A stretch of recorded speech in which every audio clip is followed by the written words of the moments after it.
제5강 베드로후서 1장 12절에서 21절 샛별. 샛별은 무엇인가?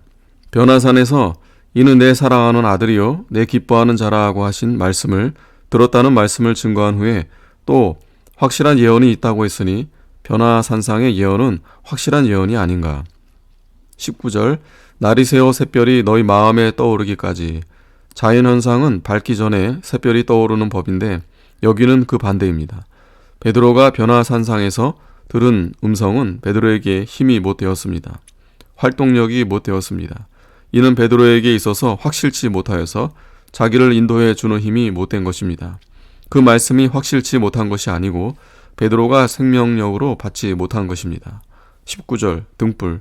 어두운데 등불이 좋은 것이지만 취침하려는 자에게는 도리어 방해가 됩니다. 진리를 요구하지 않는 자에게 진리가 확실하게 비치지 않습니다.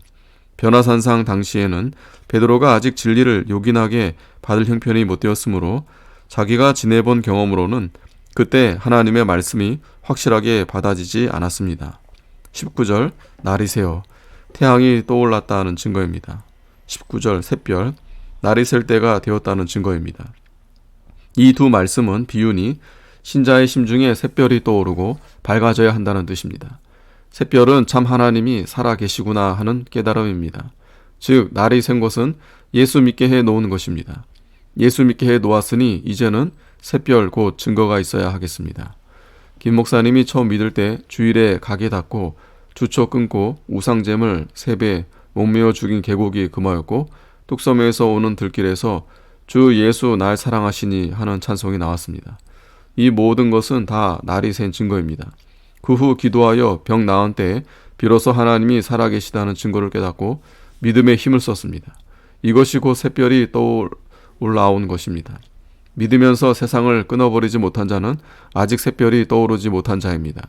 세상에 연연하여 은연히 마음이 자꾸 끌리는 것은 샛별이 떠오르지 못한 자입니다. 즉 아직 진리를 깨닫지 못한 증거입니다. 큰 샛별이 명백하게 떠올라 왔는데 어두운 것과 썩어진 것에 애착심을 가질 리가 만무합니다. 불순종자, 한문을 사랑하는 자도 아직 샛별이 떠오르지 못한 자입니다. 양심을 똑바로 쓰지 못한 자도 샛별이 없는 자입니다. 이런 자들은 아직 하나님 말씀을 깨닫지 못한 자입니다. 참 하나님을 깨달은 자, 곧 샛별이 그 마음에 떠오른 자는 그 속에 광명한 별이 있으므로 세상 애착심을 다 끊고 나아가는 것입니다. 샛별이 떠오른 자, 즉 진리를 깨달은 자는 남편에게 축출당할 때에도 전적으로 믿는 일만 한 것입니다. 그러나 불신자, 즉 샛별이 심중에 없는 자는 쫓겨나고 세상 실패에 당할 때 근심과 걱정으로 다시 세상에 빠지고 맙니다. 그러므로 깨달으면 신자요, 깨닫지 못하면 신자가 아닙니다. 깨닫지 못한 자는 양심을 삐뚤게 쓰는 자니 어디를 가든지 신자로 나타나지 못합니다. 샛별이 떠오르는 방법. 첫째, 믿으면 깨닫고, 둘째, 양심을 똑바로 써야 합니다. 셋째, 마음을 두고 힘을 써야 합니다. 넷째, 연구해야 합니다. 즉 하나님이 지금까지 내게 믿게 해놓은 것, 보호해 준 것, 인도해 준 것, 건져 준 것 등은 날이 밝은 것인데 이를 연구하여 보라. 그러면 하나님이 살아계신 것을 깨닫게 될 것이니 이것이 곧 샛별이 마음에 떠오르는 것입니다. 샛별이 떠올라온 후에는 해가 떠올라옵니다.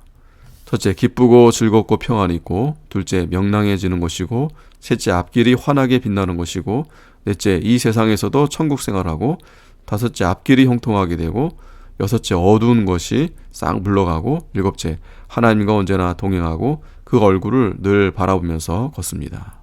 아멘.